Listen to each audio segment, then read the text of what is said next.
You're now entering the city of the Crimson Tower.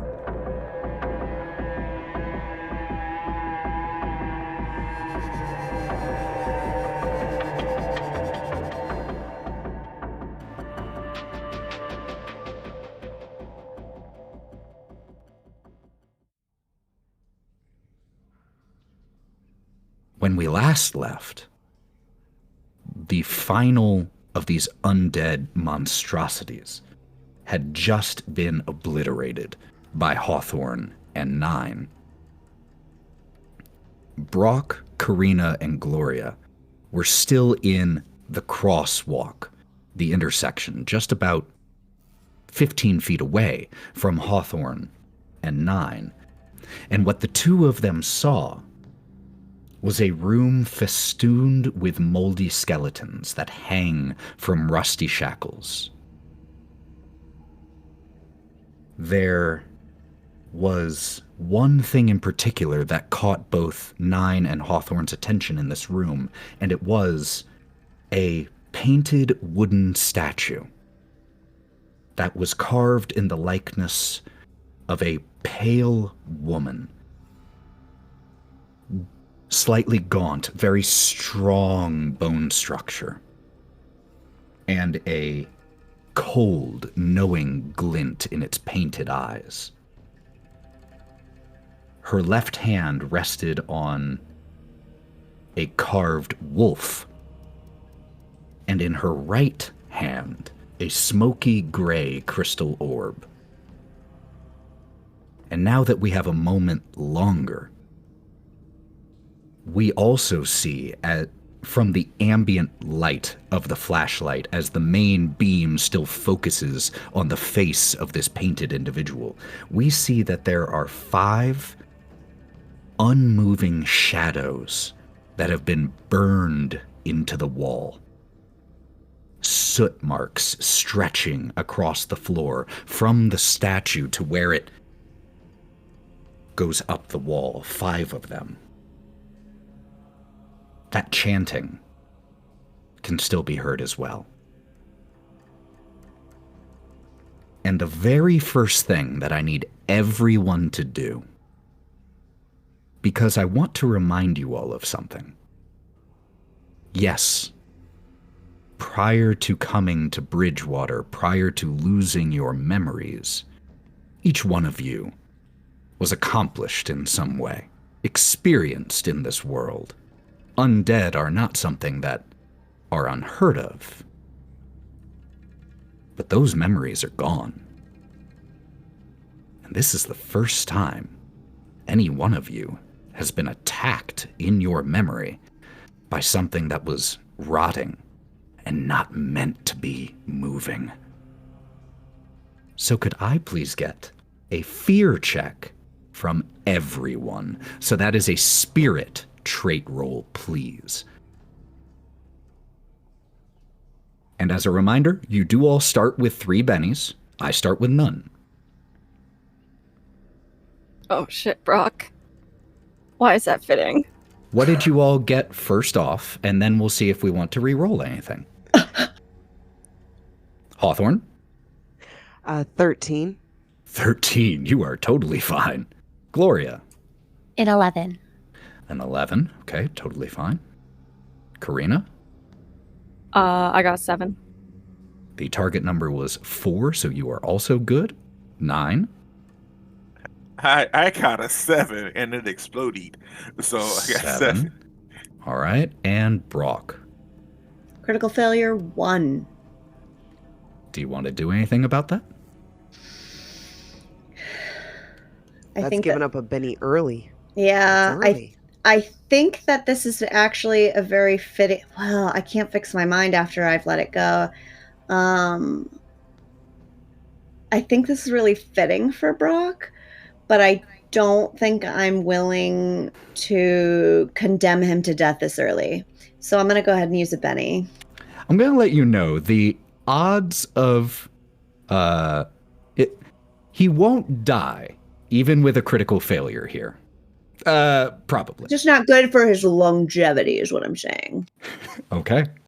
Well then, go ahead and spend a Benny and reroll. All right, we got to try. 4. 4 is a bit better. So and he throws up and passes out.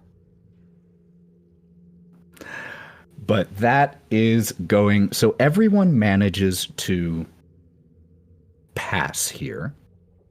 No lingering mechanical effects.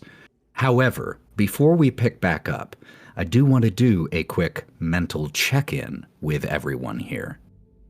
And that is either... You can answer either of these questions, or both. Your call.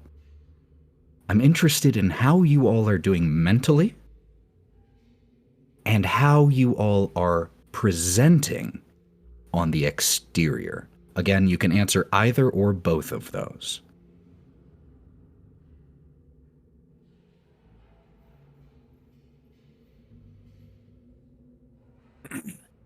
Nine is covered in viscera from ripping the shreds of that ghoul that we fought, that I bounced on and he ripped the shreds. So he is covered in black ooze, blood, a little bit of bits of flesh and whatnot on his shirt and in his claws. But he's also quite very fucking angry. Because why the fuck couldn't I hit this son of a bitch? Okay, I couldn't grapple him, I couldn't do any of that. So he feels that he couldn't protect Gloria at the point earlier, so he's kind of upset at himself, but also he's very, very angry. More than that.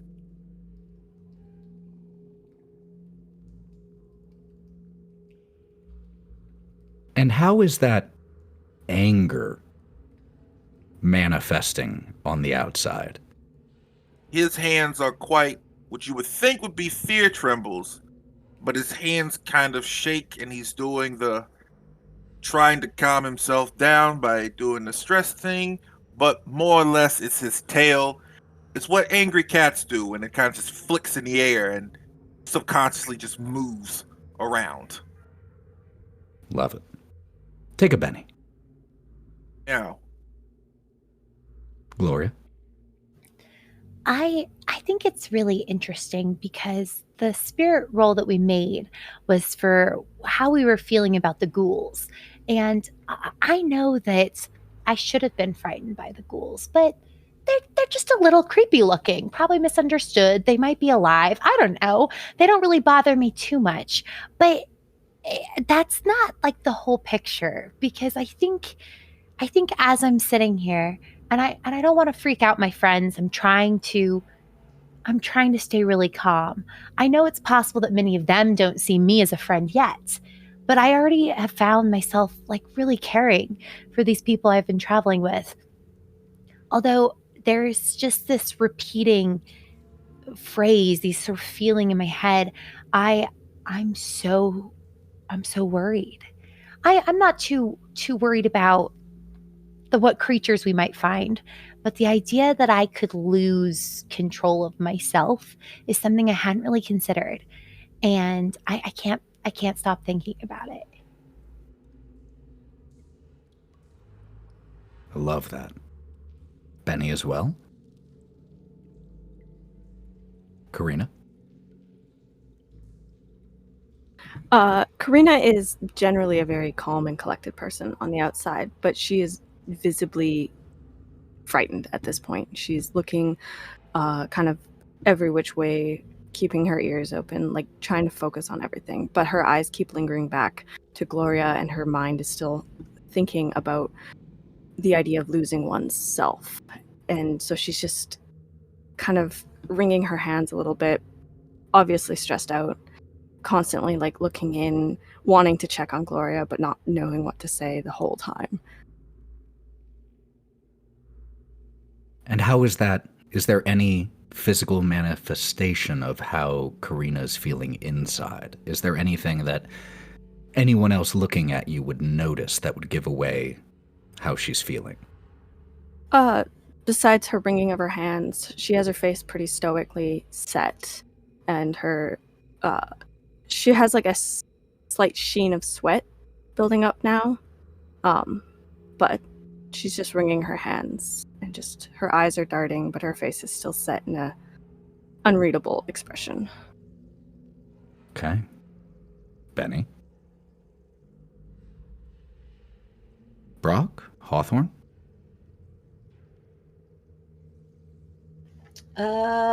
Brock is handling things as well as you might expect.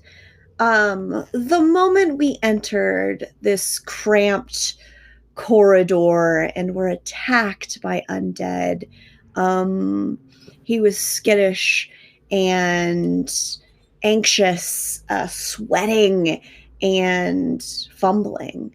The moment that the undead was dropped, you'd think that there would be some semblance of relief. Instead, Brock's eyes start darting back and forth. He gets a heat in his chest and on the back of his neck that travels up onto the base of his skull. His stomach starts to turn. His hands shake. He's sweating uncontrollably. He almost can't stand on his own without steadying himself against the wall. He's incredibly anemic. The smell, the sounds, just the overall ambiance of the place that he's in is incredibly too much for his mind and his body to handle. As you see this physical manifestation, he starts breathing heavily, starting to hyperventilate, and he just hits the floor. He's scared. He's never been this scared in his entire life. He cannot remember a time when he felt so threatened by every single thing around him. He knows this isn't a hallucination now. He knows this is real, and he knows this is terror. And Hawthorne. Benny for Brock for that. So there's always one friend in a group of people who are all freaking out, who's level-headed and keeping their shit together. And Hawthorne just randomly thinks this. He's like, it feels like I've been the big guy before in a situation where everyone's looking up to me, even if I wasn't. You know, this thing with horns that I just feel is just strange. He just knows that he was this person once to everybody, and so he's looking around at everyone. His hands are shaking, not from the goblins, but from worry about everybody else, and he's seeing what everyone's going through, and then he sees Brock collapse, and he rushes over and picks him up, and he's just looking around at everyone, and he goes, "You guys, we got to get back to somewhere that we know is safe, just for a bit, until we can gather ourselves together." And Hawthorne, because that was a combination of playing into your edges and the fact that you had the highest spirit roll and playing into the tropes of horror of one person being level-headed, two bennies. So there was a lot in that answer. I just want to say that it was because of everybody else that I was able to do that answer. I just want to say that because everybody went through all their stuff, and I felt like that's well. Then fine, you get one. I will accept your one. I will accept the one. Take the second. All right, so team effort. We have this moment where the camera focuses on everybody. We see the physical manifestations, the exterior indications of how everyone is feeling, from the wringing of hands to the eyes darting back and forth, a sheen of sweat, or maybe one of you just standing up and trying to get the others to focus. And because all of this has happened in the span of seconds, Brock, Gloria, and Karina are still in that intersection. Hawthorne and Nine still in this other room. Which, could the two of you, while you're in here, make me notice checks? So Nine and Hawthorne. I got a 7. 7. Got 4. 4. Okay. So no raises, but both of you succeed. And because you have the flashlight and because one of you has dark vision, there is no penalty here.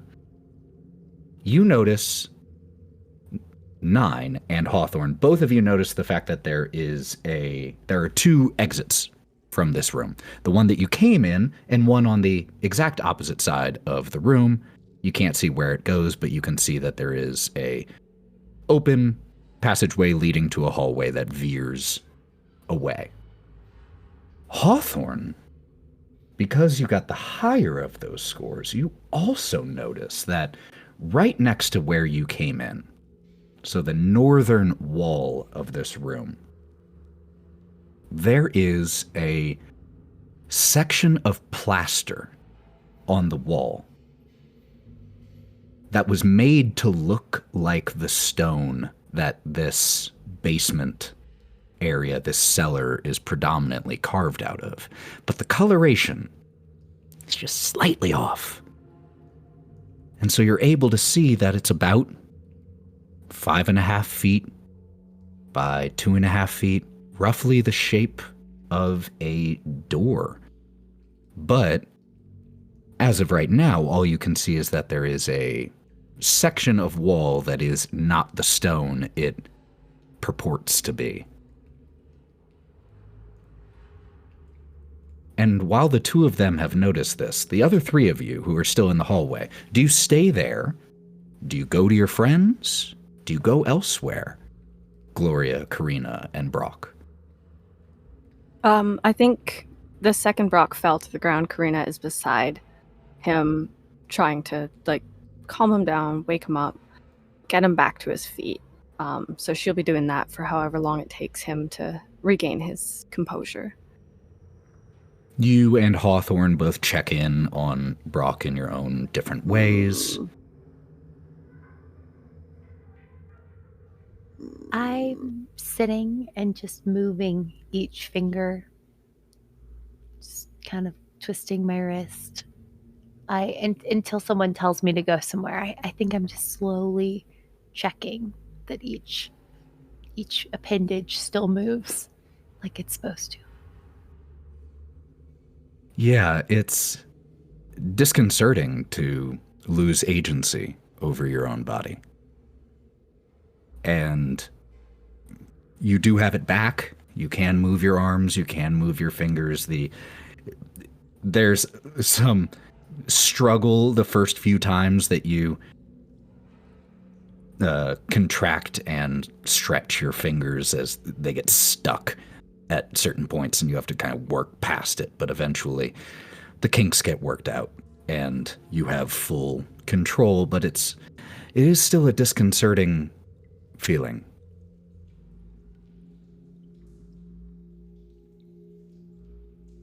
Hey, you guys, there's like a door over here. Nine, can you come here? Am I crazy? I see something like a plaster. This doesn't look like it's part of the wall. What the fuck is going on? Please say he goes out. Oh, what? Nothing. He says from the floor. He's doubled over. Brock's just doubled over as you guys are talking. Nine's gonna look at what clearly might not be a real door, take the ghoul's body, and just chuck that shit through the door. Yeah, absolutely. You take one of the ones that wasn't exploded by Hawthorne and just turned into dust, and you just grab it, pick it up over your shoulder, and just chuck it right into this.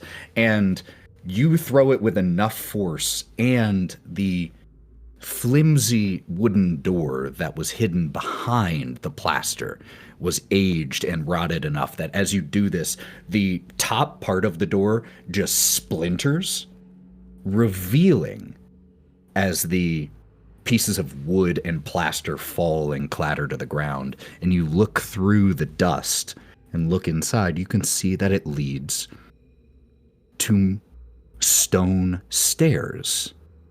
And you can see that they lead about 10 feet up to a landing which has a wooden ladder leading up from there. So whenever he picks up this body and throws it into this door, I am not looking at him. He's behind me. And so he does it without me even knowing. And I'm like, Well, god damn it, Black Magic, what are you doing? Look, I'm gonna tell you right now. I'm not touching any fucking doors here. I'm not touching any fucking thing else. If there's a way for me to open a fucking door or any other passage that we might... See? Fuck this house. You did this. Fuck, You I don't. did this. You know what? Fuck All you. you.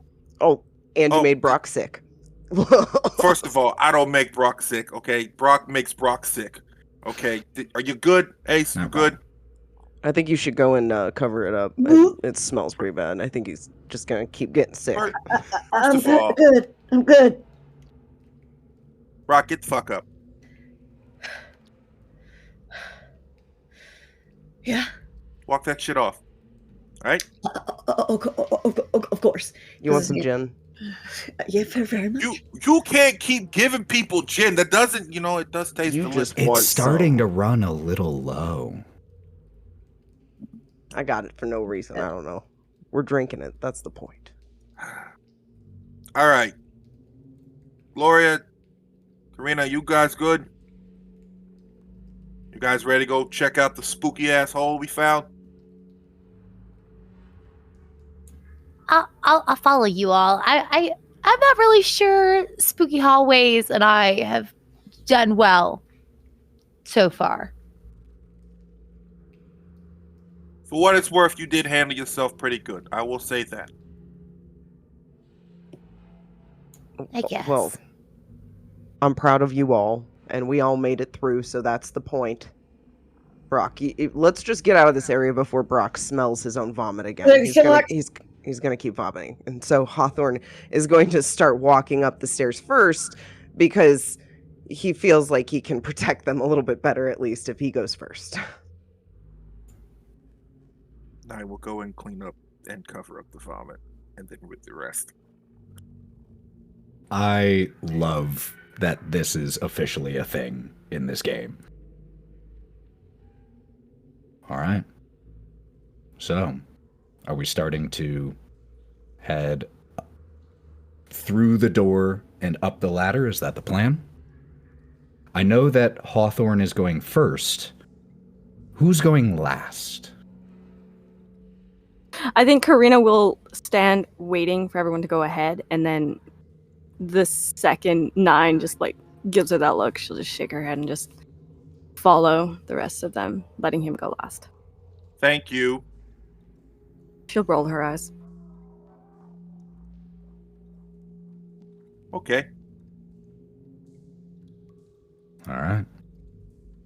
So, Hawthorne, to get through, you first of all have to pull the remainder of this door and plaster apart. Not that that's difficult for you, but you grab hold and start wrenching, pulling it apart, and have to climb up the stairs and then start to ascend the ladder. You cast your flashlight up to see how far you have to climb. And you can see a trapdoor at the top of this ladder. But that trapdoor is small. And so is the point of your flashlight. It's very high above you. This is going to be a long climb. But you get started anyway.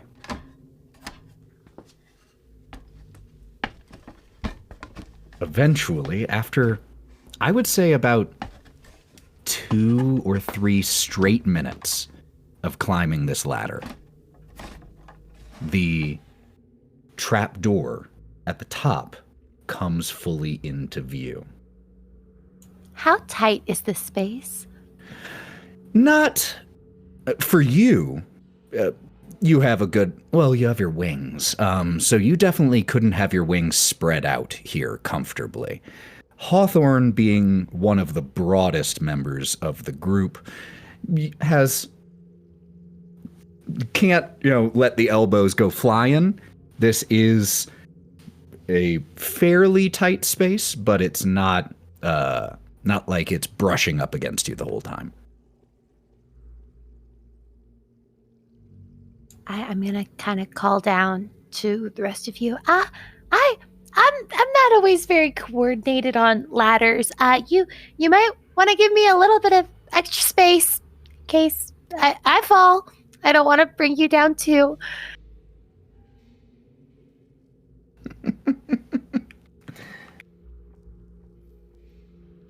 All right. Do you, upon reaching the top, open the trapdoor? Well, yes, I would definitely open the trapdoor. I probably stumble a couple times because I'm not used to the feet of a minotaur as I'm climbing, of course. But yeah, as soon as I reach the door, because I'm worried about everyone underneath me, especially since one of them told me she was gonna fall. I'm not saying I'm going to fall necessarily, just that, be prepared for the possibility. Lori, if you fall, I will catch you. You'll be all right. Not Thank going nowhere. you. I feel a little better after hearing that. I'll open up the door just a little bit, poke my head just to look around to make sure there's no, like, military-style booby trap. Got it. So, you start to push the trapdoor open. There's not resistance like it's locked, and there's not enough resistance that there's something heavy on top of it. But as you start to push, you can tell there's a rug on top of it. So you have to kind of get under there and give it a real push. Eventually, though, you manage to push it open enough that you can look around. And Hawthorne, you find yourself in a room that is lit with electric lighting. So you don't need your flashlight to see in here. And you look around. It looks like a parlor. The walls in here are oak paneled. There are heavily stuffed leather chairs, a empty fireplace, marble. There are several cabinets, and then your eyes catch on something right next to you, because this trapdoor is in the corner of the room. And you're looking around from right to left. So you see fireplace, stuffed chairs, oak walls, and then right next to you, like 2 feet next to you, is a large taxidermied wolf posed in a snarling position, one paw lifted and looking not right at you, but close enough that you turn and you see these large fangs, and the rest of you for a second see Hawthorne dip back down. And then you realize what you saw and poke back up. Shit! Oh my god. I'm sorry, you guys. It's safe. It's safe. And Hawthorne's gonna climb out and then and stand beside the wolf and be like, this is why I'm not a sissy. It's okay to be a sissy, though. I just want to say that too. What? It's a piece of furniture. And he thumps it on the nose. Have some respect, man. It's a creature. As all of you climb out of this trapdoor, the heavy ornamental decorative rug, the corner of it pushed to the side enough to allow you all access through the trapdoor, you all see this warmly appointed room. It is very clear that the owner of this room, most likely Mr. Durst, but who knows who predominantly used it, was a tobacco enthusiast. There are humidors, pipe racks, there is a gramophone on the wooden shelves that cover the left side of this room, built-in bookshelves. There are some vinyls there, several, like I said, cigar humidors that are located there, a couple pipe racks, There is also on the built into that same wall, one of the bookshelves is a cabinet that you can't see through, but has two doors that can be opened. There is an additional freestanding cabinet on the northern wall. There's also a door. The only door in the room is in the northern wall as well. Closed currently. Nine is going to go over and check out the cigars and grab a couple of few and light those sons of bitches. Yeah, absolutely. There, you open the humidor, and it is the cigars that you grab from in there. There are about a dozen in the first one that you open. They are springy when you squeeze them, which means that they are still fresh.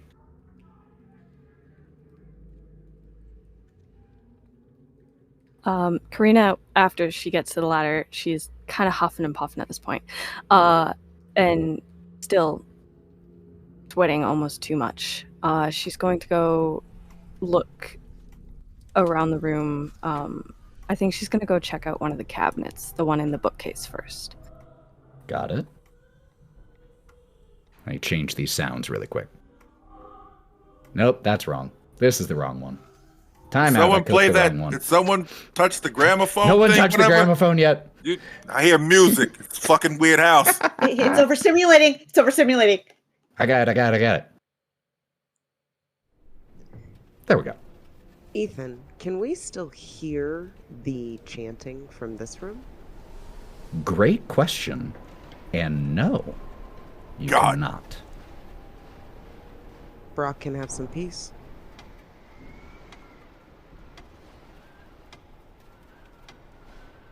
There we go.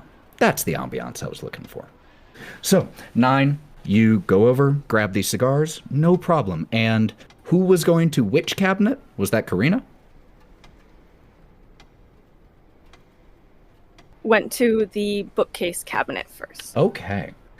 This cabinet, the cabinet that is built into the built-in bookshelves is, as you go over to it, locked. If you want to try to unlock it, you can make me a thievery check. And if you want to try to just punch into it, you can make me a strength check. So you let me know how you want to go about this. Okay, both of those are horrible. I guess I will do just a thievery check, which is just an unskilled attempt. Okay, so that is a D4 with a -2. Nope. What did I get? Just a 3. A 3. So I think part of the issue is that you don't really have the tools that you need. So what is Karina using to attempt to get into this locked cabinet, considering she doesn't have proper lockpicking tools right now? I think at first she just kind of like pulls on it, and she pulls on it a little harder, and then she just kind of like fumbles in her pocket, finds nothing useful, finds like a pin in her hair, which just is like this cute little flower on it, and she's going to try to use that, and it just kind of gets stuck in the lock. But she just still stands there staring at this cabinet. She doesn't know why, but she just wants it opened. Do you need help opening that? Can you? I mean, do we think it's important? If so, I could probably unlock it like I did in the other room, or I could try. I don't think it's worth using magic on. Are you sure? Because I mean, maybe if there's nothing else really here has been locked. If this is locked, maybe that's a sign. Here, I will almost just to see if I can. I'll spin my fingers, and the same sort of sparks kind of flit out from around them and make their way into the lock, this time turning it as I cast unlock. All right. Make me a power check, which for you is occult, While you are making that check, I will say that 9, you grabbed, how many of the cigars did you grab out of the dozen that were there? All of them.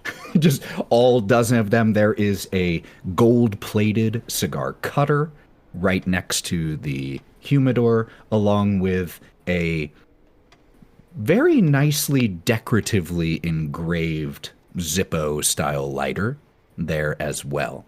So you cut the cigar and get it lit.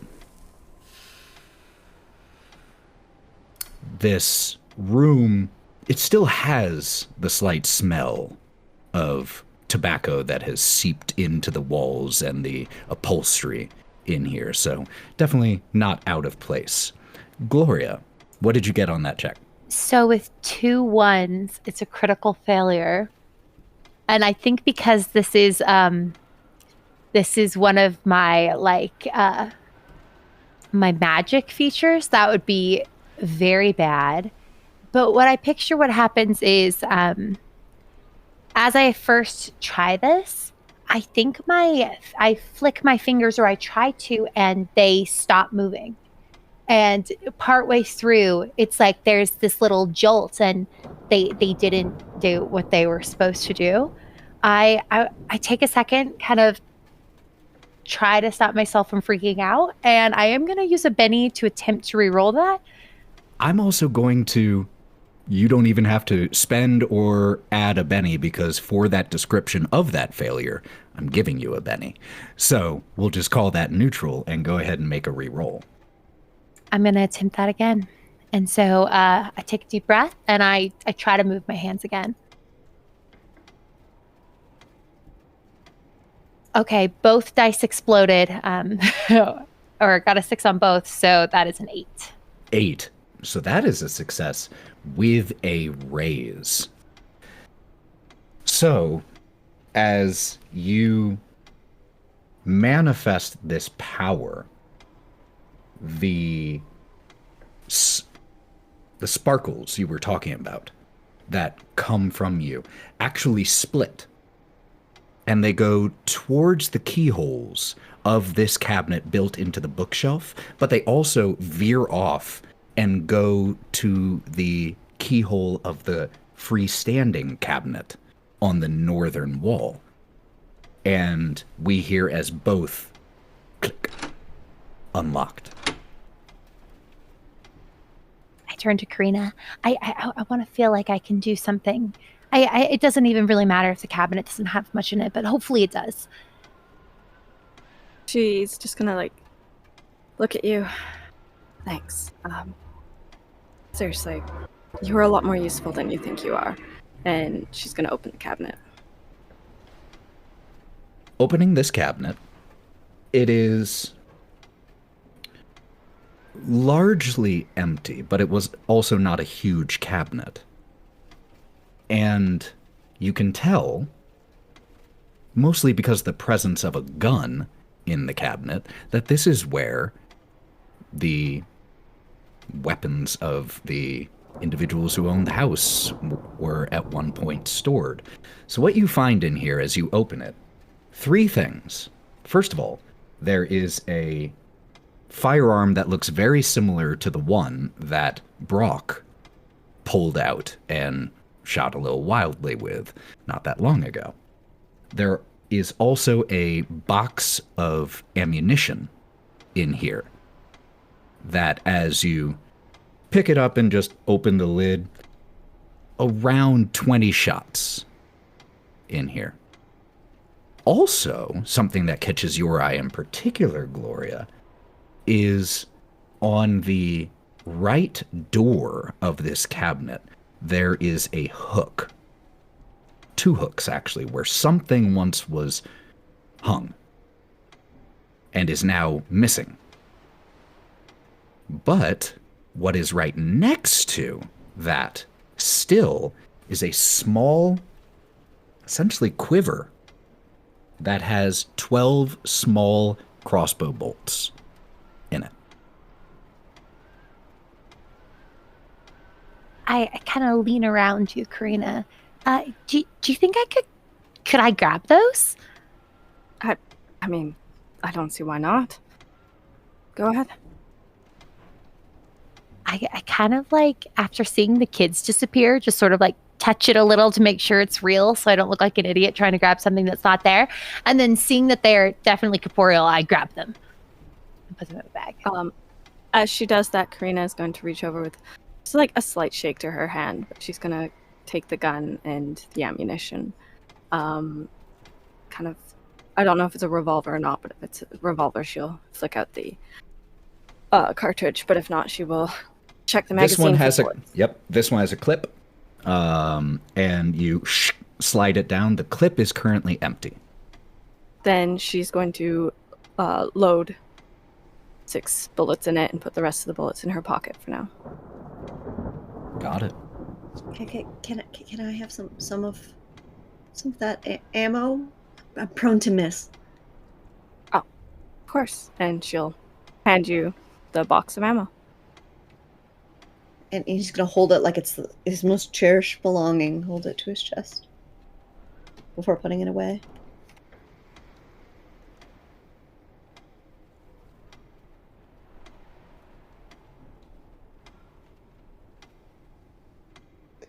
So what do y'all want, some cigars? Oh, my bad, Big G. Go ahead, my bad, dog. You're okay, man. No, I'm good. Those things will kill you if you don't watch it. That's all I'm saying. You got plenty of lives. It's all right. So the whole time while everyone's doing this, Hawthorne will be walking around the room, sort of trying to see if there's any more false doors, any kind of weird things that he randomly didn't see before. So he's just trying to notice for that before he just goes straight for this other door to see what's behind it. Got it. So, make me a notice check then. While Hawthorne is doing that, is anyone else doing anything in particular? I want to go look for some clothes. Because I feel like these people got some fancy shit. In here, there is one item of clothing that you manage to find. And that is because it is draped across the back of one of the wooden chairs that surrounds a small but very fine wooden table. And it is a maroon, almost Merlot colored smoking jacket. You know, everyone else is dead in this house. They don't fucking need it. I'm going to put it on. There is a stylized anagram, or not is anagram the monogram? There's a stylized monogram of a D on the over the heart. Hawthorne, what did you get on your notice check? I got an 8. Wonderful. So what I'm going to say then with an 8 is the freestanding cabinet has a frosted glass door on the outside of it. And though you're looking for secret doors in here, other than the trap door that you just emerged from, you don't find any others. However, because you got a raise, you can even, as you're looking through the frosted glass, you can see that there are wine glasses in here, along with a decanter. Do you open it further, or do you wait? No, I would start to walk towards that just to see, because I can't see it real well because of the frosted glass, just to open the door just to see what's inside. So I would say that you find a few things in here. This is clearly let's say if the other cabinet were the cabinet of wrath, this cabinet is one of different vices. And there is, as I said, wine glasses. There is a decanter in here with about 3/4 full of a ruby liquid.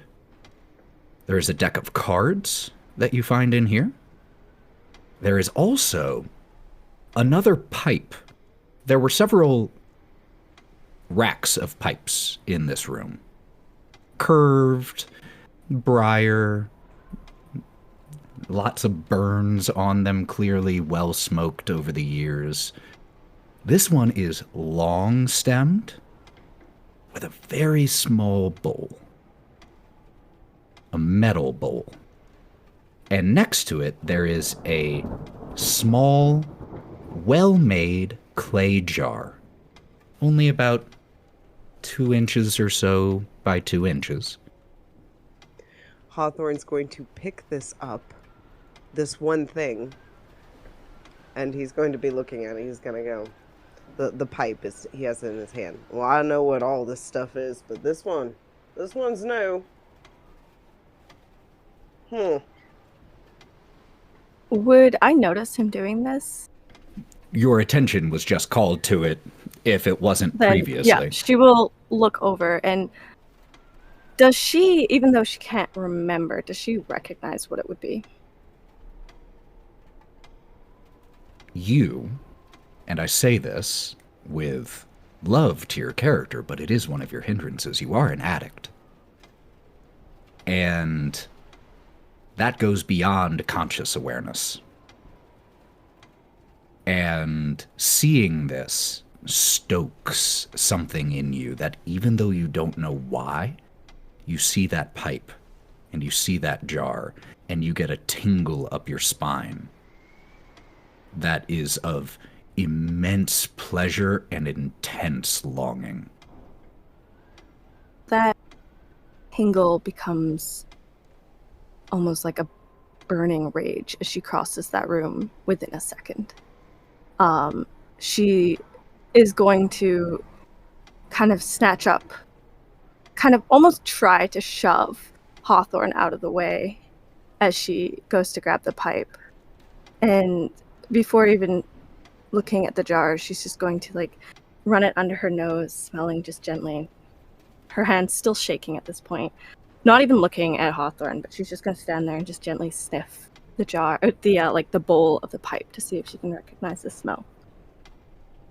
Yeah, I didn't even see her coming, so she just sort of boots me a little out of the way, and I just let it happen because I just didn't even notice her, so.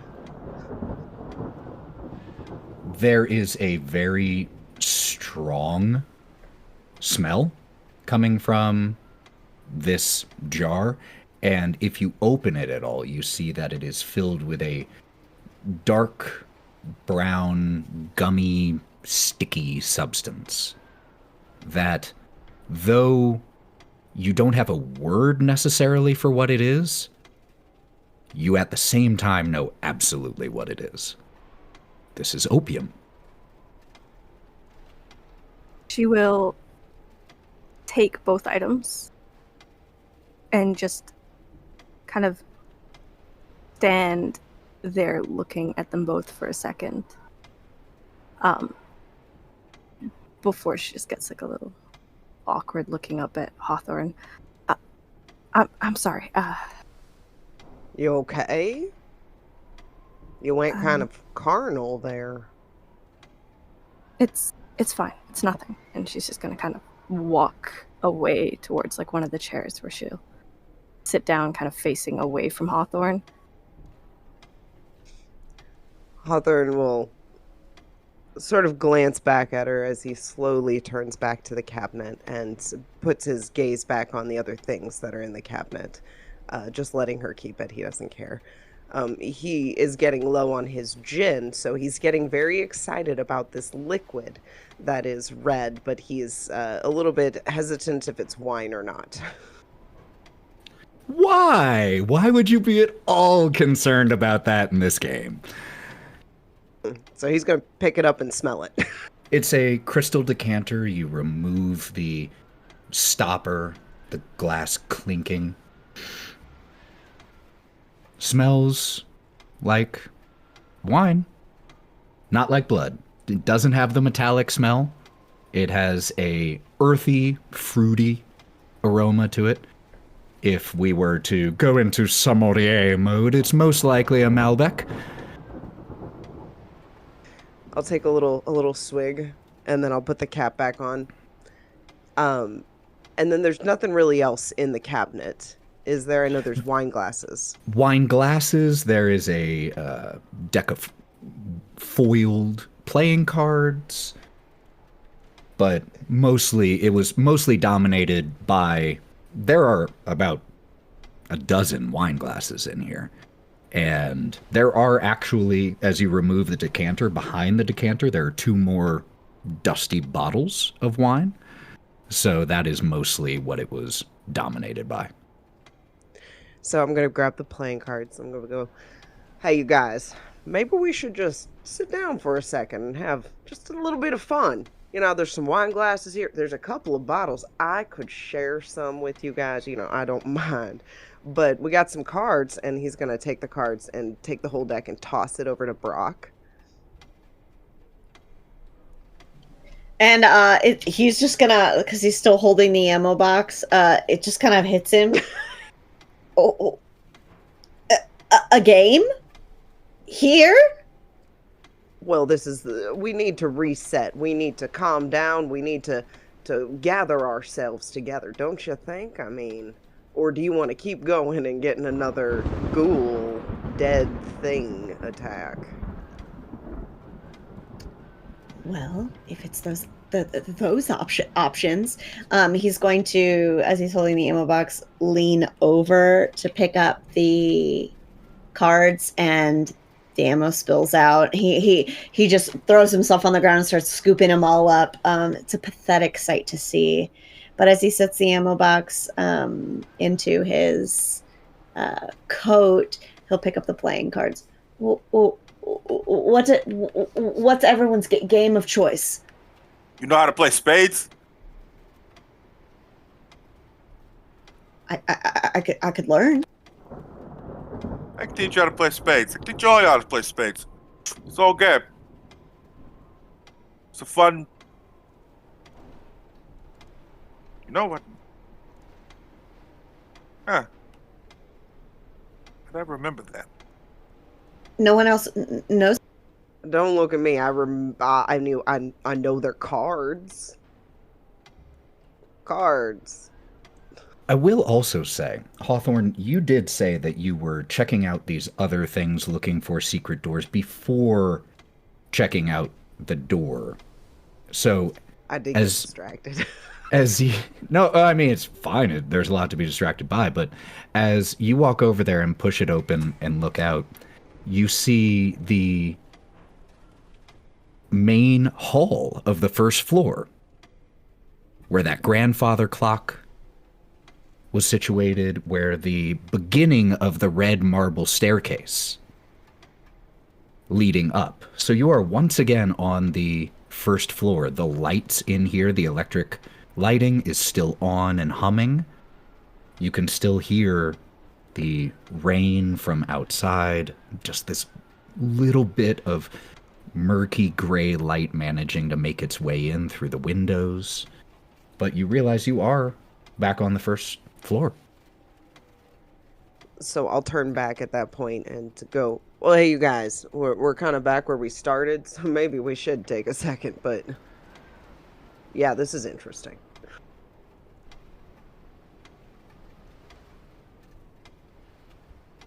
What kind of house has all these fucking hidden doors and places, and there's a fucking murder basement in the fucking basement?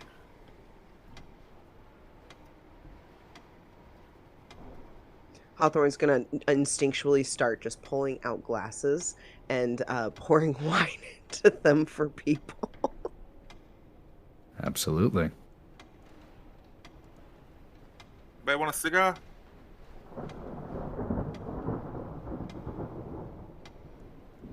Was that the cabinet that Hawthorne's going through? Is that the cabinet that unlocked when I unlocked 2 cabinets? Yes, that is the second one that was unlocked. I didn't even realize that. So, and Brock is going to sit cross-legged on the floor, I guess shuffling the cards, getting ready to let 9 show him how to play, and kind of looks around at everyone else. If this is where we started, and he bridges it. Where do you think we should go from here?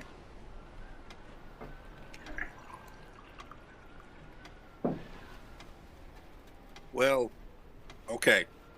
Bucklerner said that we needed a sacrifice down there to feed that whatever that creature thing is downstairs. We're not gonna give it one of us, of course. But oh, thanks. I'm pretty sure that maybe there's someone else here. Or we what? We can't. 9, and he puts the stack. He slaps the stack of cards down onto the hardwood floor. Oh, we can't sacrifice another person. Look at this place. There are enough ghosts. What if? And he slaps his hands down. He's very excited. Leans forward. What if we find a rat in the house? Old houses have rats, right? And he looks, his eyes very wide as he's darting around, trying to look for any acknowledgement. He's grasping at straws.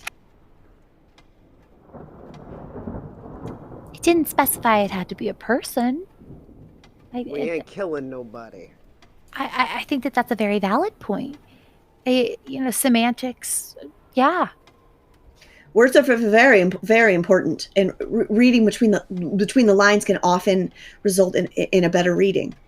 So, can I think back to what I read on the table? The words were as simple as they were terrifying in that moment. Feed him.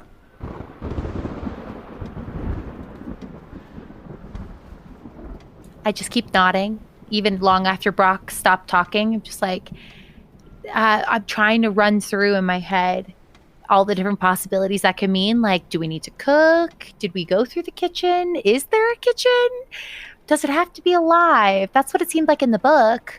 Well, we have this moment where these suggestions have been thrown out by Brock.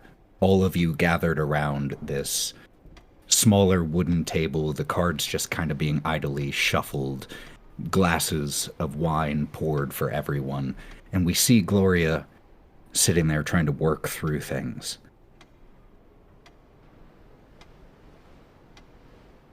And as we see this, you all hear the sound of a dog barking from above you.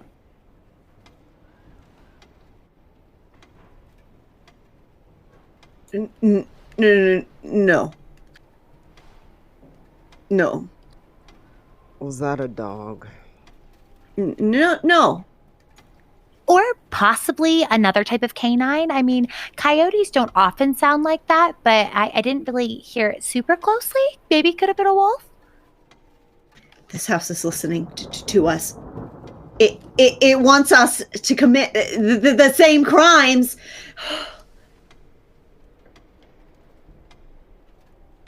Anybody want to fucking play cards? Would you rather we sacrifice one of us or a dog? Karina says, coming from the corner. She's still holding the pipe, and it's just got like a small little line of smoke coming from it at this point. Because I think we should sacrifice a dog rather than one of us. And I don't think we have time for cards. Why are we sacrificing anyone? Who says this is going to solve anything? We don't even barely know who we are. I mean, we can defer some things because we now know a little bit more about each other as we fought things off and stuff, but I just feel like there's not enough information for us to go, hey, let's go and find this dog and sacrifice it to this thing that, like, eats things with its tendrils. Hawthorne, you have a good thought. Our need to explore did hinge on two pieces of information that we haven't. One of them we know is now false, and the other we haven't checked. And now that we're on the first floor, maybe we should. We were trying to find their sibling. was trying to find the baby, and also we were sort of trapped in by the fog. Should we see if it's still there? I think that's a good idea. Start from the beginning, I guess. And she's going to leave the room, heading towards the front door. Maybe you shouldn't go alone. But maybe I shouldn't be the only one that comes with you. I grab Nine's hands and drag I Nine had a good with me. hand. What the fuck? Can you come check the fog with me? Yeah, of course. Yeah, 100%. No, Okay. no problem. I bring Nine with me to follow Karina. All right. You all make your way back through the hall, the entry hall, passing the grandfather clock, and as you open the front door and look outside, you can see the entryway here still has that light, the lamp hanging from the chain, swinging slightly in the breeze. And there, you all remember there were several stone steps that led up to this porch. The fog, the mists are pressed in so close, you can't even see the final step down.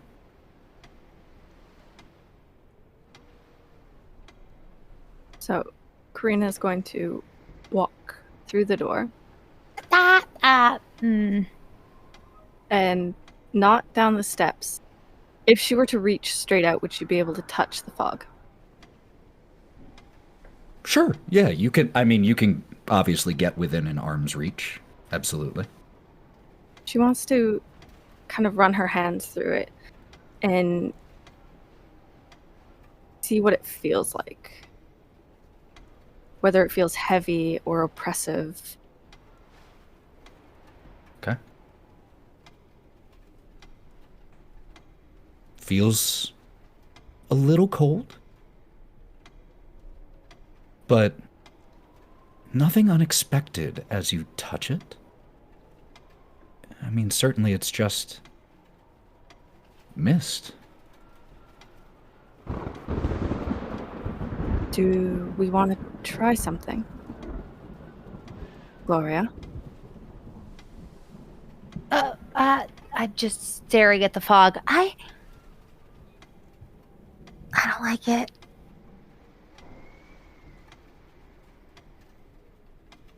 She's going to take the same rope that she had tied around herself before. Hold on to one end. And pass the other end to Gloria, or Nine. I just want to see. You do know I'm gonna yank the fuck out of you back, right? If something goes wrong. Or you... Hey, look at me real quick.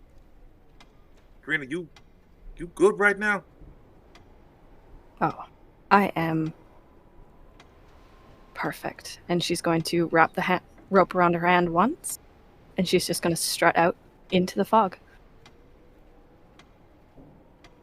9, could you make me a notice check? You said a notice, right? Yes, please. Can I too? Absolutely.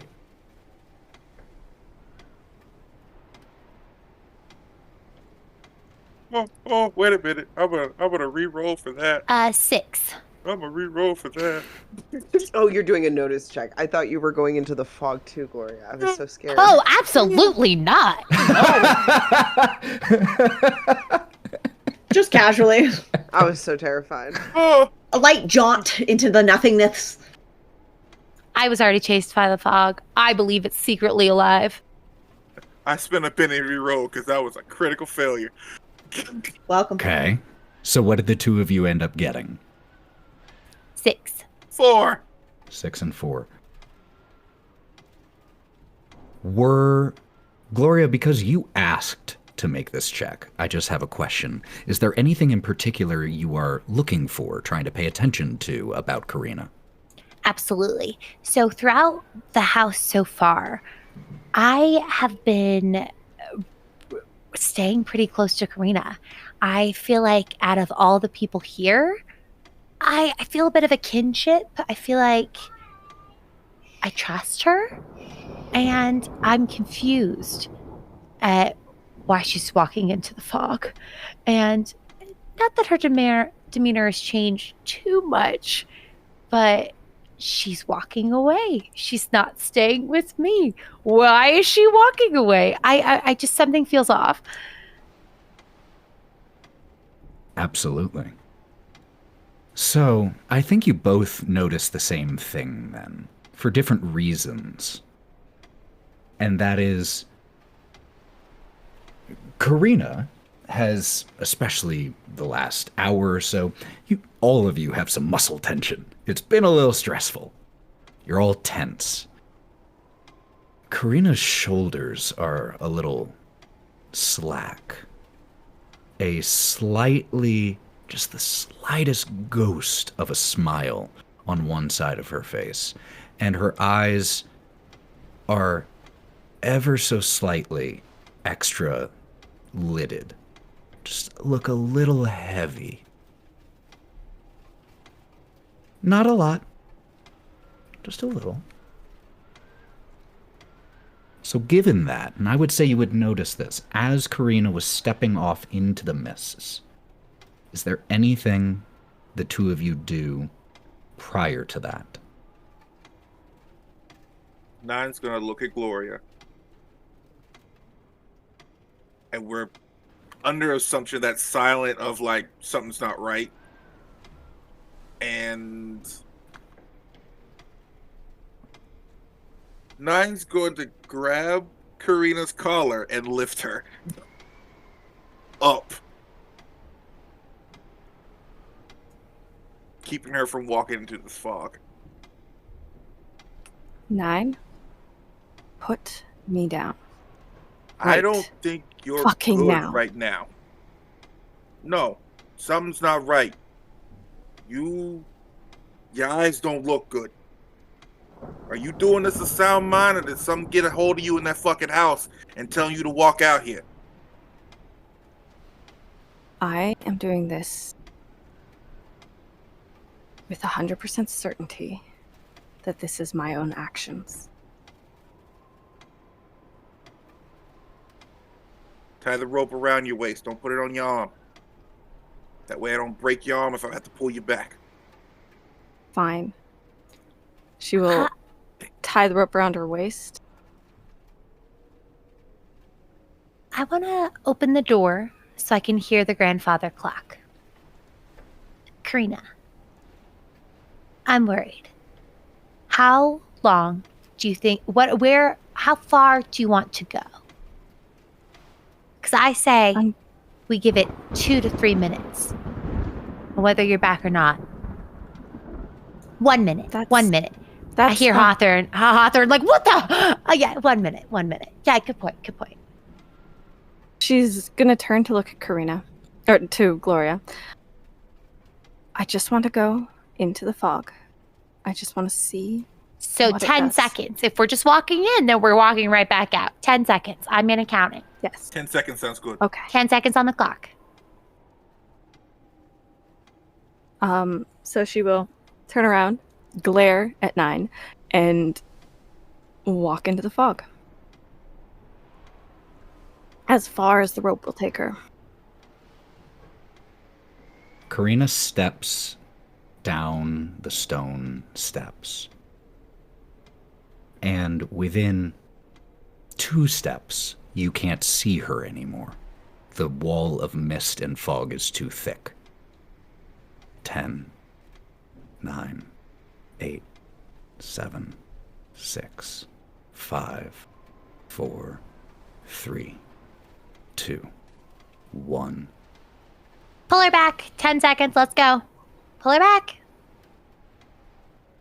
9, after 10 seconds, you pull on the rope immediately at 10. And the rope comes flying towards you, no resistance, no weight. Nothing. The rain is coming down pretty steadily out here. You can still hear the ticking of the grandfather clock from the open door. But there is no sign of Karina.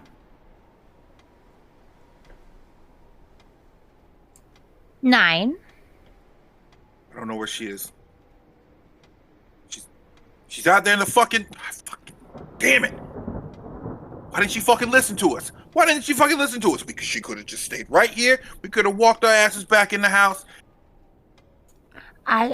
Fuck, I'm gonna go back out there and get her. No. I think the fog is alive. I've been thinking about this the entire house. I think that, like, while it doesn't display the normal indications of a sentient being, wait, maybe it's magical. You can see I'm, like, kind of going off the deep end. I'm, like, a little bit stressed about this.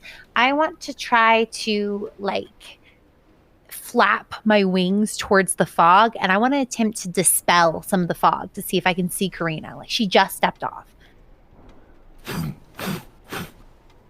And then I also cast Dispel. Okay.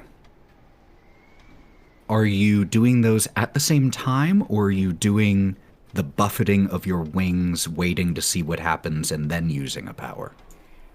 I think that I'm going to start flapping my wings, but I'm a little bit impatient. Okay. So if I don't immediately see a result, I'm going to start the next course of action. Okay.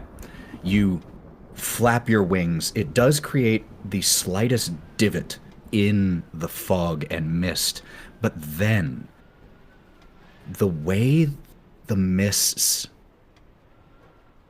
recompose themselves, it looks like stretching fingers reaching out from both sides until they lace and create once again the solid wall of mist. Living things are made up of one or more cells. There's movement. I don't think mist can create offspring, but I am pretty sure this is alive or magic, and I'm going to immediately try to cast a spell. What power are you trying to activate? It's called Dispel.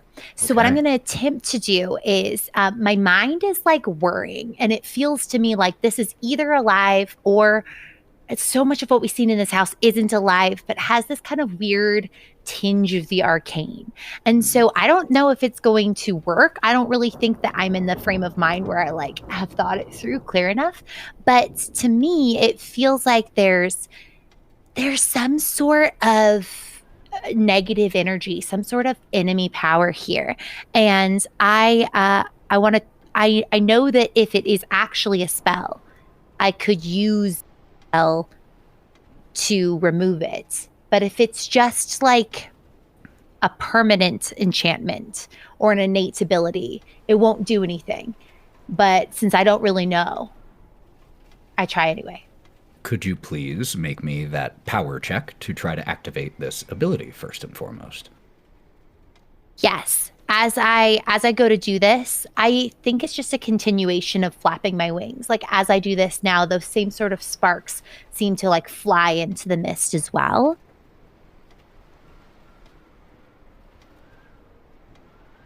That is a 9. 9. That is a success with a raise. You send these white sparks, glitter, light into the fog. I sort of start to levitate off the ground as I'm doing this too. Like there's so much energy here, I almost sort of start to float up. You lift yourself just with these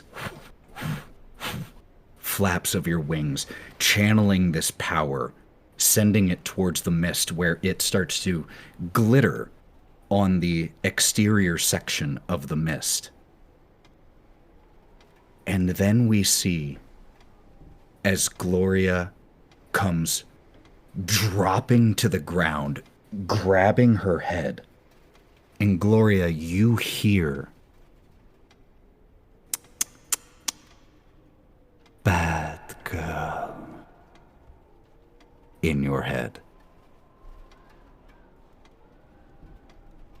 Angel, you okay? You good? I'm pretty sure that hearing voices falls under one of the textbook definitions of not doing okay. So, no. Hear no voice. Did you just have somebody tell you that you're a bad girl? Or was that just me? Uh, um, uh, uh, no. Is that something you like? No. That was amazing. Oh, sorry.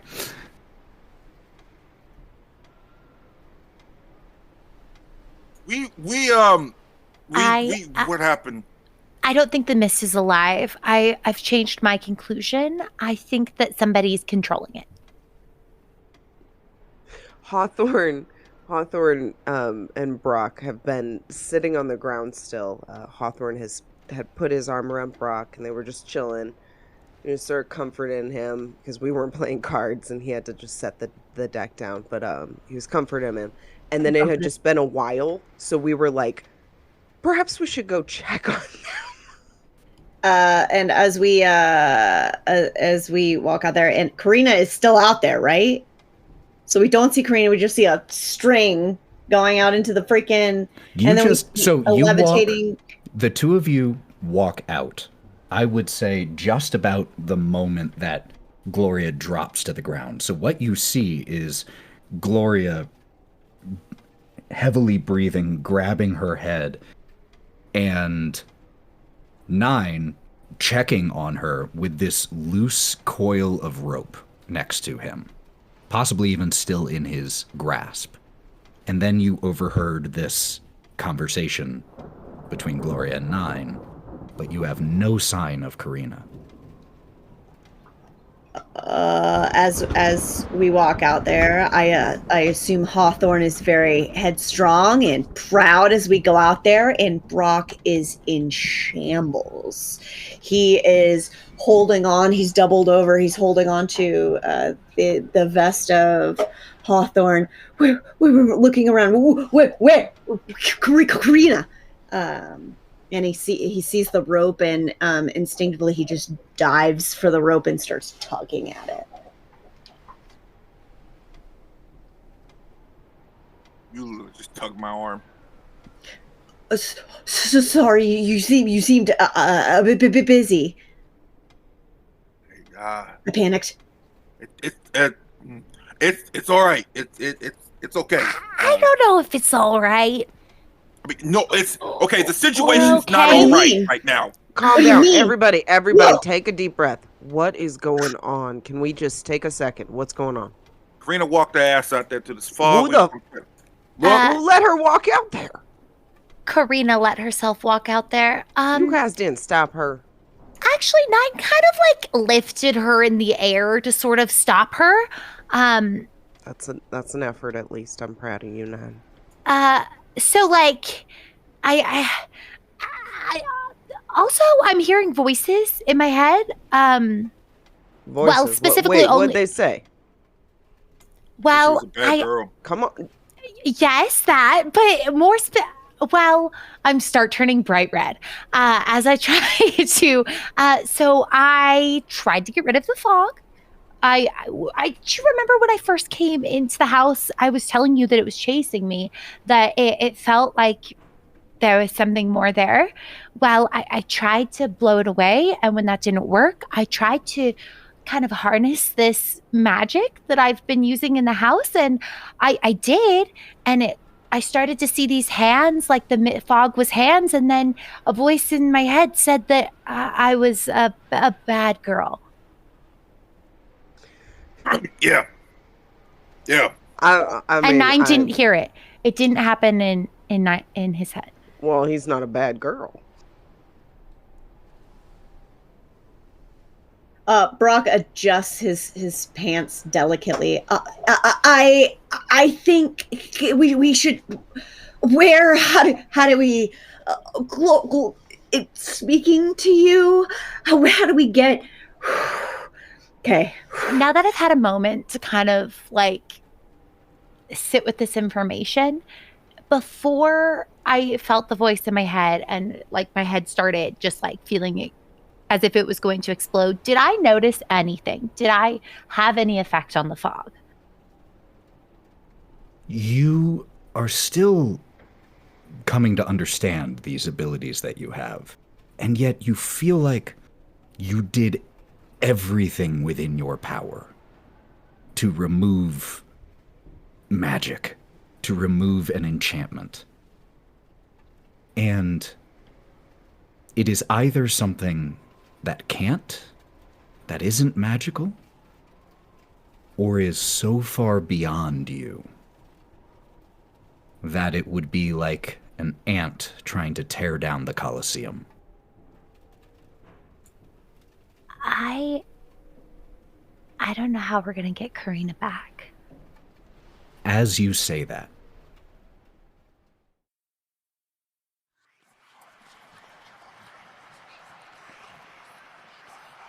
Karina, you find yourself in endless fog.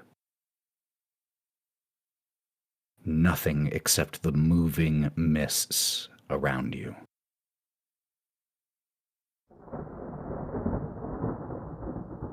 You had a rope on you at one point. You don't know where it went. You don't know how long ago it stopped being on you. Was it moments? Or minutes? Or months?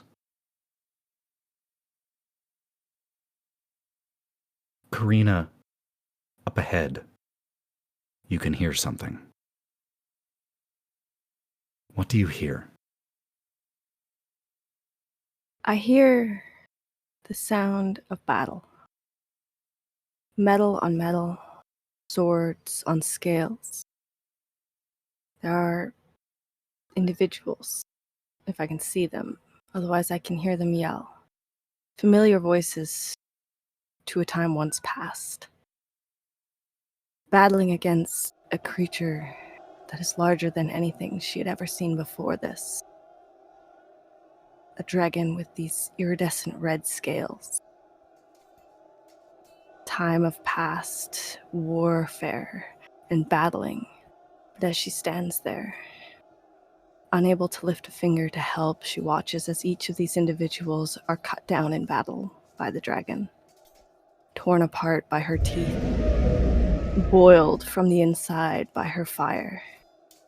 But she stands there, watching.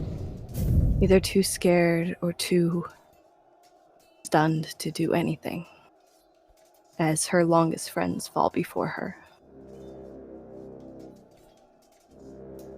As you watch your friends, your companions, falling beneath the wings and fire of this dragon, falling upon the blades of their enemies,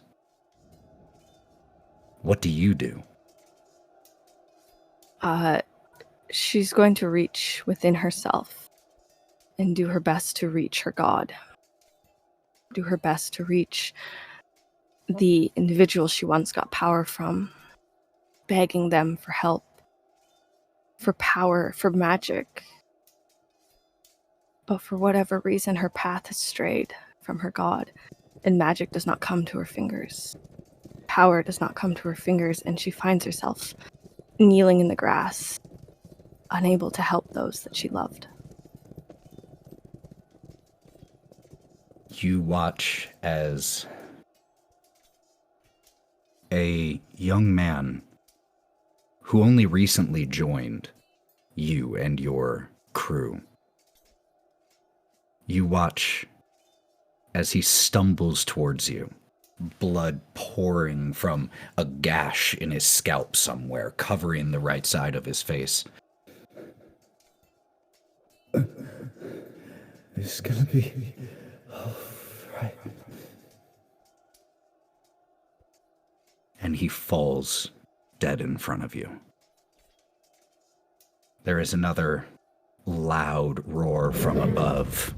The dragon flying low overhead, so close with its breath that you can feel the heat and even the Even though the actual flame was 50 feet away, you see the skin of your friend fallen in front of you begin to bubble and boil. And you turn and you run. Could you please make me a spirit roll for a fear check, Karina? This is going to be, just so you know, with a -2.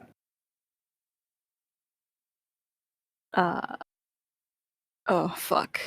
That is a 0. Was that a critical failure? Or no, it was a it was 2 a 2. and then -2. So, a d20. On this, low is good, high is Okay. bad. And I rolled a 4. Oh, good. I also have Fearless, which means I take 2 off of that roll. Ooh, that is such a good edge. Okay, I do have to ask a question, though. Yeah. Because when I chose Fearless, she gained this attribute after losing everyone. So would she have it at this point or not? I want you to answer that question. Because you aren't actually going back in time, you're re-experiencing something. You tell Then me. I'm going to say yes, she would have it. Okay. Karina, you flee from this terrifying scene, this memory. And you flee and are quickly once again consumed by the fog. And even though that vision is gone, the heat is no longer there, the blood has long since dried. You cannot stop thinking about that young man. What was his name? Jace.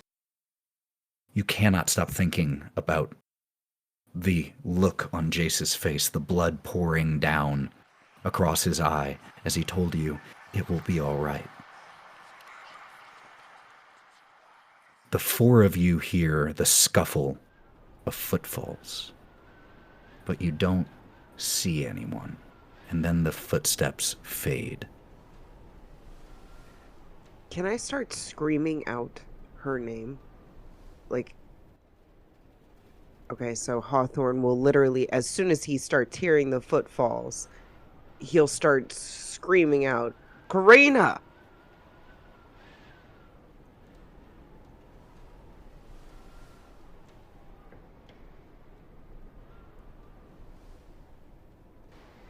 Where the hell is she? Where the fuck is she? She's out there in the. She can't go that far. It's not that far. The fog is literally right up here. Call out your name.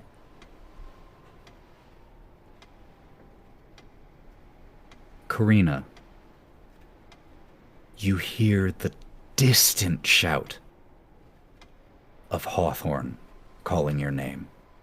Karina! And the distant follow-up of 9. It all seems fuzzy. You just can't stop hearing the sound of battle, the roar, the feeling the heat. Jace. It's gonna be all right.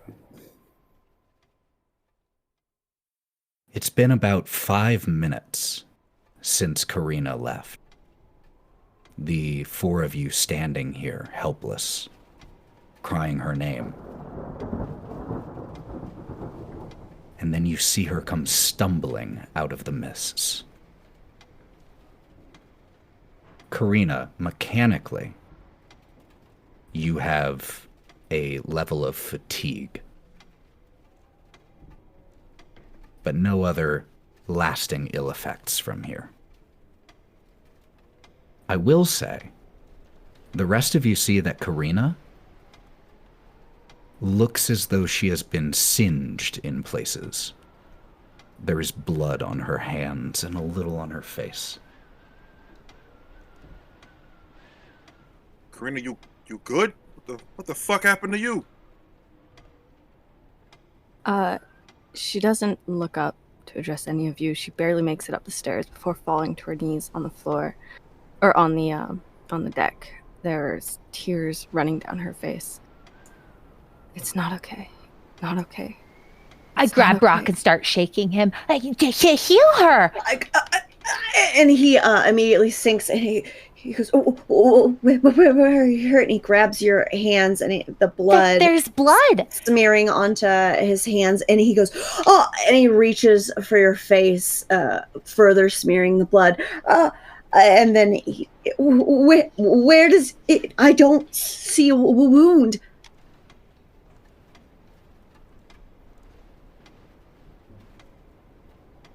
It's not okay. It's not okay. You guys, let's at least get her back into the house, okay? Let's pick her up. Let's get her back into the house. At least we can close the door. Brock wraps his arms around her, understanding that she doesn't really have any clue where she is or what's going on, and moves her into the room and just collapses with her on the floor. And looks at Gloria. I don't see any wounds. You all come inside, shutting the door behind you, leaving whatever that was out there. And I think all of you have a strange moment of realization that right now, this hellscape of a house, with its spirits, corpses, and ghouls, and unknown abominations in the basement, is somehow the safer option.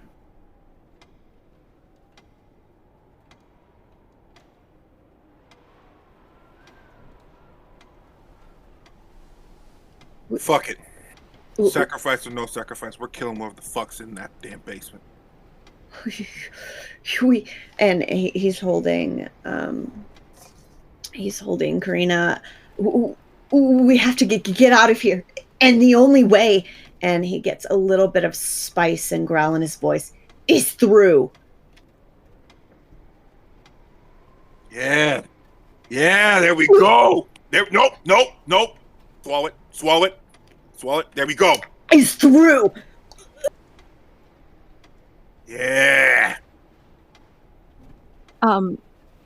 Brock, as you hold her, she's shaking at this point, and you can just hear her it's still not okay. It's not okay. And she is just repeating that over and over, her voice growing weaker and weaker every time. Brock would have asked you several times what isn't, but I would expect the same repeated phrase.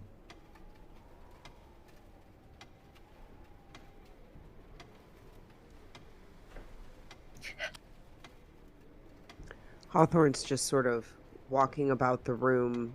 He's letting Brock sort of handle everything else right now. And everything is pretty much the same, but he's looking for more different trapdoors. He's understanding there's a lot that he is unseen in these areas, and he's going to give them a once-over just to see if anything would come out and try and kill us while we're sitting here. I'm going to take the handkerchief out of my clutch, kind of clean your hand, Karina, and then I'll just hold your hand.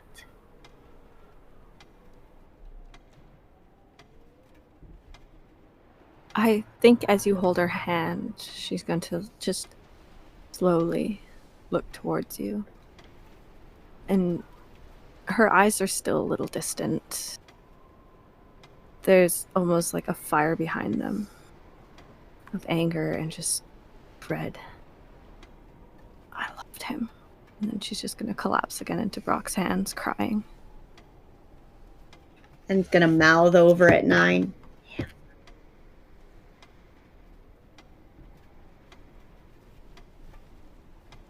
And just pet your back and offer some grounding.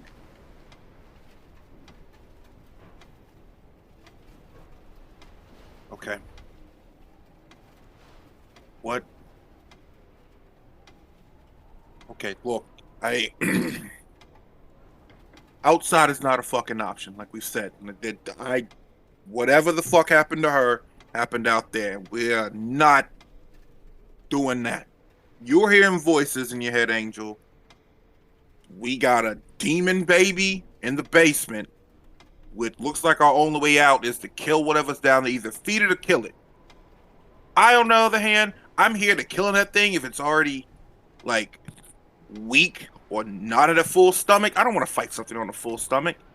Well, I do want to fight on a full stomach on me personally, but like I don't want to fight something that's full, that's got like it's full energy and shit. No, fuck that. Kill that thing half health. It doesn't matter. We go at it with an advantage. We all have weapons now, right? Like, you got a gun, she's got a gun. Me and Raging Bull here, we got our mitts, and he's got a billy club. And then Angel Face is over here. She's got a crossbow. Adorable. Anyway, but so we got enough weapons. You two got abilities, like, or powers or whatever, hoodoo, what you do with your fingers, shit blows up, whatever you do. It doesn't come from nowhere. I'm low. We need to be able to rest in some small way, shed this fear and get the courage to go and I fight don't this think, thing. I kind of agree. I don't think it's a bad idea to rest, but then also kind of like circling back to your killing it or feeding it question, I'm not sure those are mutually exclusive. I think that maybe there's like a situation where we need to try to feed it to lure it out to try to kill it. I don't know, but I'm with Brock. I think maybe taking a rest. Go into that room right there, and barricade it with that chair and that table, and just sleep.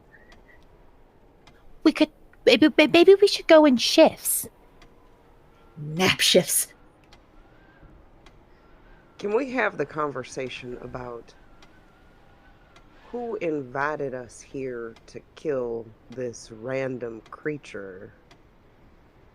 And then at the same time, those people took our memories. Like, I know we're just all gung-ho on going down there and killing this thing, but we just don't know enough information. I do have a question, and because you all said you wanted to barricade a particular room, were you referring to the room you were in previously that you came out of, the cigar lounge style? The one that doesn't have pustules or weird. The one that has a long things. ladder that you have to climb just to get up to. Yeah. It's pretty good defense. Well, then I do need one other thing. Gloria, could you make me a spirit check? Yeah.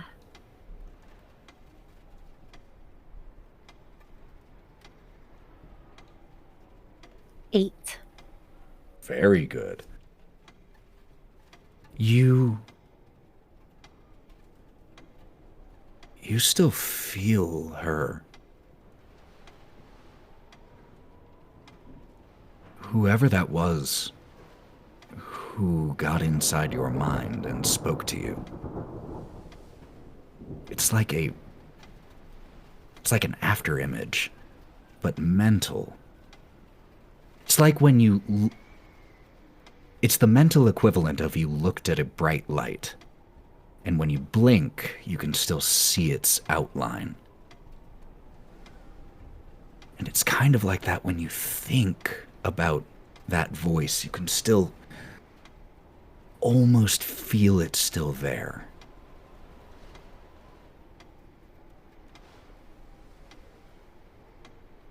I don't say anything,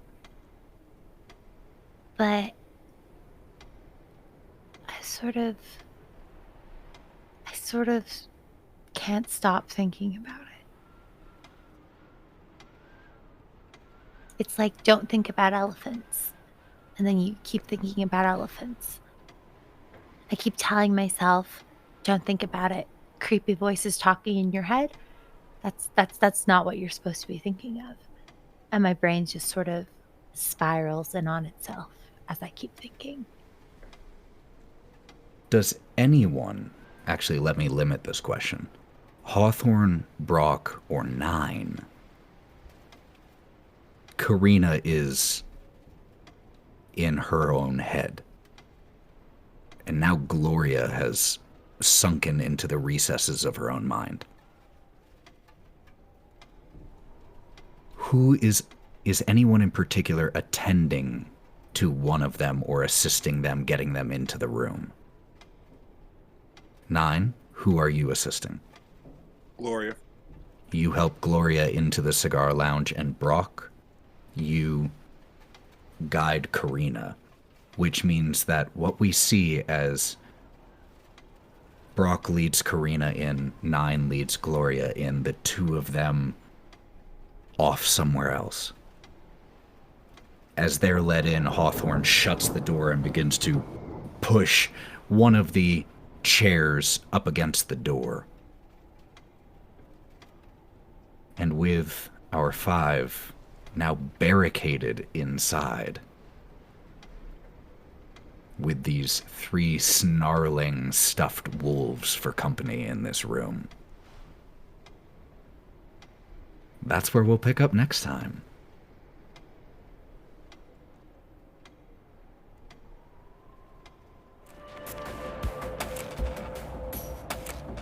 Thank you for listening to this episode of The City of the Crimson Tower.